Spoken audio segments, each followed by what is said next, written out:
The beginning of the study of magnetism can be traced back to Egypt. Also, we find the Greeks used it, and among the Greeks and early Egyptians, we have the first understanding of the nature of magnetism. It was used principally in healing. It was well known to Pythagoras, who gave us considerable information on the subject, which was promptly forgotten by everybody else. Then we have little knowledge of it, except through the Arabs. The Chinese were aware of it because of the discovery of the mariner's compass. But for the most part, it was neglected until the 17th century, when it became involved in the story of Rosicrucianism. The alchemists, the Rosicrucians, and the Hermetists all were unfolding phases of magnetic theory. Then we come down a little later, and we come upon a curious instrument, Mesmer's magnetic tub. This was a kind of tank in which many people put their feet at the same time and held hands and created a battery out of the water in the tank. Incidentally, the magnetic theory is based upon a very simple fact, namely that what we call empty air is not empty at all. It is the most profoundly used all the elements that we know anything about. We all live within air and have our being, and we know that if air fails, we die. But what we do not realize is that air is not just some oxygen or helium or something of this nature. Air is something in itself. It is a substance of itself. It is a substance so real and so important that it's almost impossible to estimate it. It is a tremendous field of magnetic energy. The atmosphere carries the magnetism of the sun. The study of the magnetic powers of the sun will be more or less clearly understood by the study of the seasons. Winter, summer, spring, and these things have all to do with a magnetic factor in the air. And we think of it only as in trying to explain it as a physical astronomical phenomena, since as the rotation and revolutions of the sun and planets. But each of these planets is a field of magnetic energy. And this energy comes to us through what we call air. One thing we have learned from television is that air transmits. We know, for instance, that we can have all kinds of programs on the air at the same time. And they can come from all directions. And they can overlap and interlap. But each one will remain separately identified as though it was moving in a channel or a circuit of its own. Something went through was vibration. And this vibration in the magnetic field can be divided into an infinite complexity of separate emanations. In other words, if we had 1,000 different channels, they could be differentiated in the magnetic field, so that each one would be broadcast correctly and properly for whatever it is. Thus we realize there's something out there besides air, something besides helium and oxygen, something besides the ordinary factors we take into consideration scientifically. We are in the presence of a mysterious agent, an agent that is part of everything that we are. Now, studying magnetism as it comes into the human body, we discover along with Kilda that each human body is surrounded by an etheric or energy field. This energy field is sometimes referred to as an aura, but it is not the true aura that we think of in metaphysics. This magnetic field is an area of energy. This area of energy forms an egg-like atmospheric sheath around the physical body, usually extending 3 to 5 feet from it in each direction. This energy field is the basis of virtue, because this energy field depends for its reality, its serviceability, and its protecting power to move emotion, thought, and the attitudes of the person around which this magnetic field is gathered.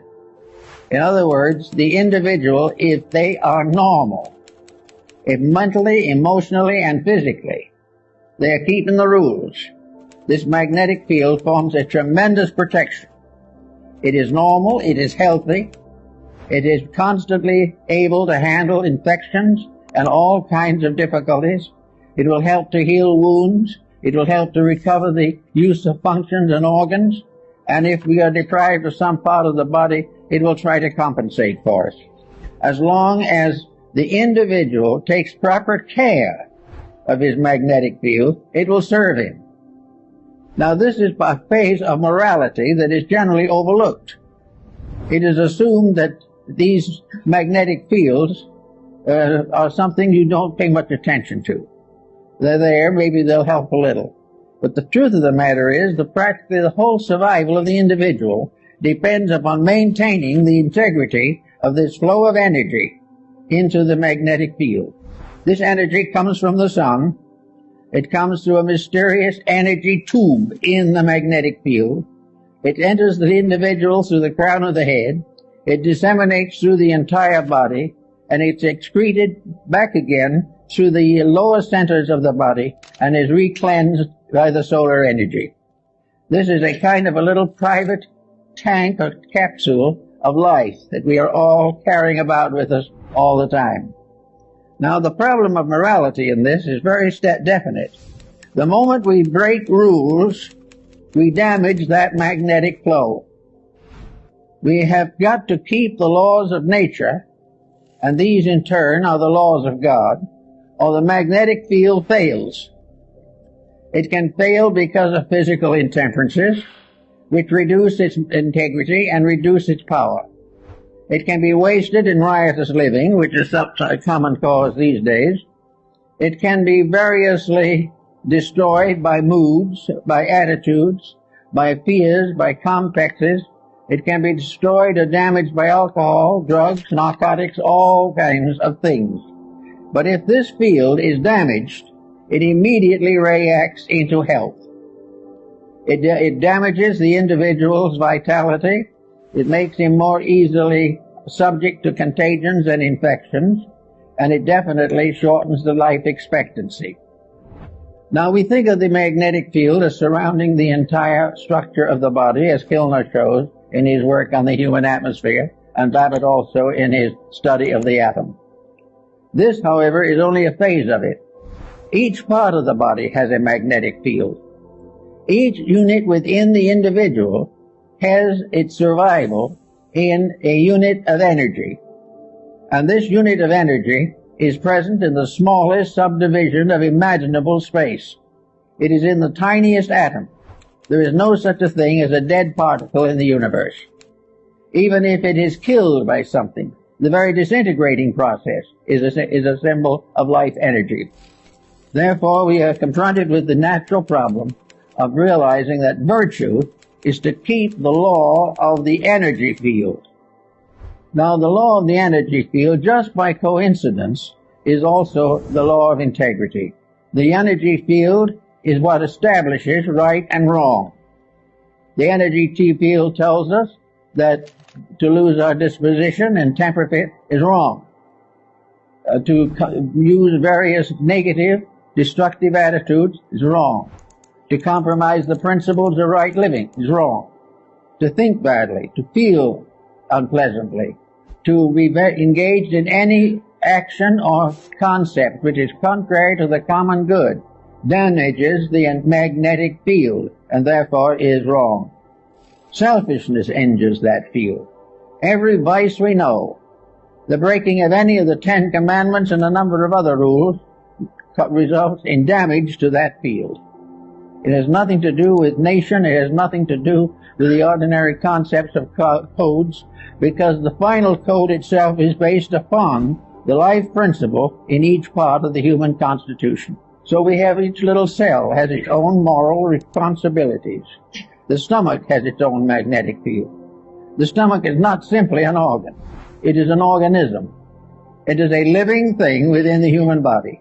The same is true of the heart, the brain, the glandular structure, all the organs, the intestines, all the motor system, the nervous system, the endocrine system. These are all entities.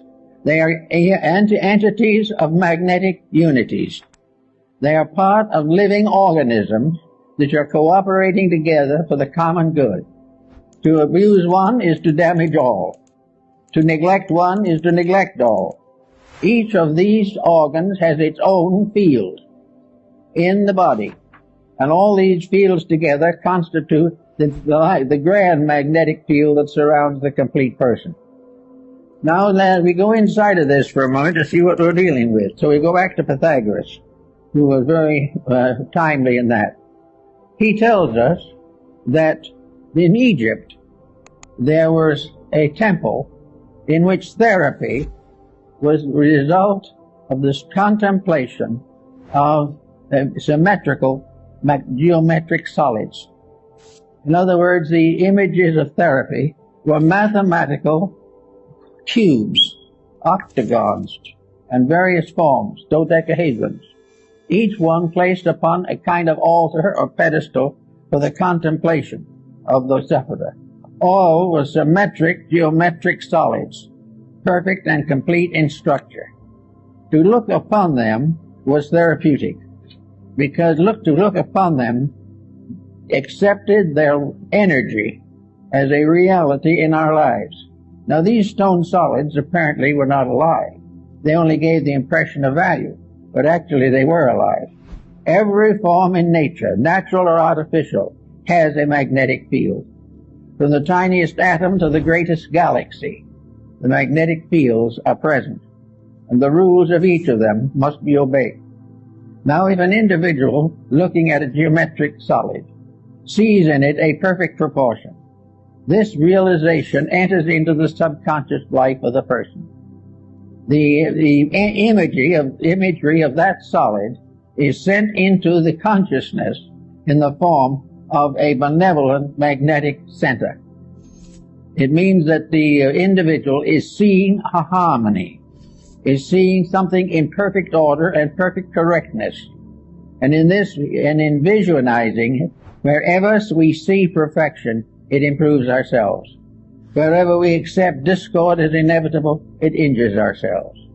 Everywhere looking around us in nature, we see that all natural things are benevolent. It is only when these are abused, mostly by humanity, that these benevolences are lost. So we find that we live in a universe in which everything is in harmony if we are. Now we can say, of course, that somebody else might be out of harmony, and this could injure us. Actually, it's not quite true. The magnetic field which protects us against any negative magnetic field that does not arise within ourselves.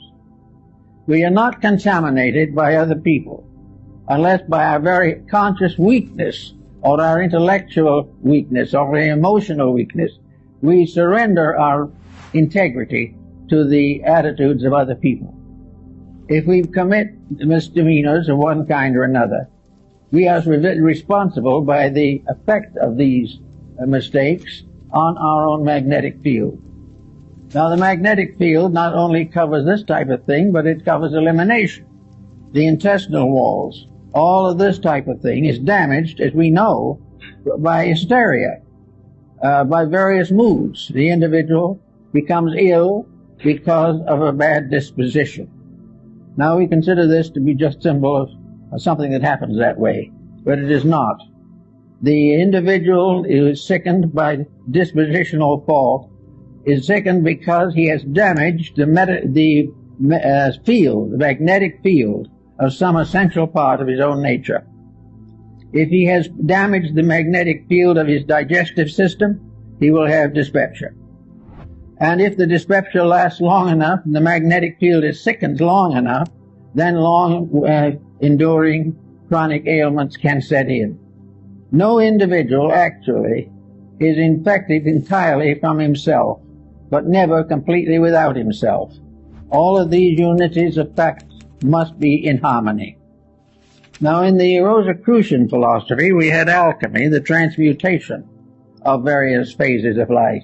Alchemy was a transformation and a transmutation of energies, and these energies are essentially the same ones that we have in magnetism. We therefore have a constant realization that everything we do and everything that we see and have has values of its own. Now let us pick up a pebble from the beach, and we suddenly realize that we're in the presence of a little stone. Today there is quite an interest in little stones, all kinds of stones. We are interested in the crystals that form in rocks and all these types of things. But crystals are formed by magnetism. They are formed by a rate of vibration peculiar to a certain element. And that particular rate of vibration can evolve through the mineral, plant, vegetable, and animal. It is always present. There is a magnetic core on each kingdom, and each kingdom unfolds within this magnetic field.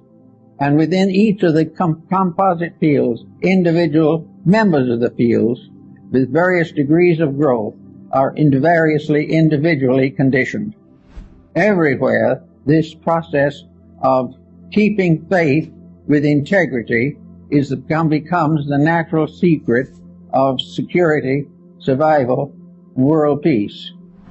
Now, we can say that it would be very unlikely that, we'll say, a potato could have a magnetic field of its own, but it does. In fact, every cell within the potato has a magnetic field of its own. Therefore, we come into the problem of nutrition. And nutrition is very largely the study of the magnetic fields of various food products. It also tells us what happens when these food products are adulterated or are variously misused or poisonous elements are introduced into them. All this is part of a mystery that is solved in magnetism. We pass laws against these misuses, but we fail to realize that it is not just the physical factor that we have to work with. The physical factor is only a fragment of it. The main problem is to realize that behind all of these problems, whether of government or of religion or of philosophy, all these things are in trouble because of lack of integrity. And integrity is simply keeping the laws and rules of energy fields. Each field has its own integrities. All integrities in all fields are compatible. All lack of integrities, all departures from integrity in any or all fields are in conflict constantly. The only way the individual can escape conflict is by never abusing the energy factors of his own life. He must never abuse his body, his emotions, or his mind. He must never permit himself to develop attitudes that are incompatible with the integrities which nature has bestowed. The magnetic fields are absolutely honest. There is no possible way of making them dishonest. The only thing we can do with them is to destroy or limit the manifestation of their integrity. If we break the rule, we lose the benefit of that particular energy. When we lose that benefit, we then say that evil has come to us. But it is not an evil thing that has come to us. It is the failure of a good thing to be developed and purified and intensified. The magnetic fields are also in a state of constant evolution. They're in evolution in the life of the person. The individual may be born on a certain level of magnetic integrity. If he becomes a better person, he strengthens these values in himself, because actually it is all a matter of gradually strengthening the perfection of an energy resource. Now, no one is going to perfect it in one life or 100 lives maybe, but he's going to grow. And the more integrity grows, the more rapidly the individual becomes harmoniously adjusted to the principle of life to which he belongs.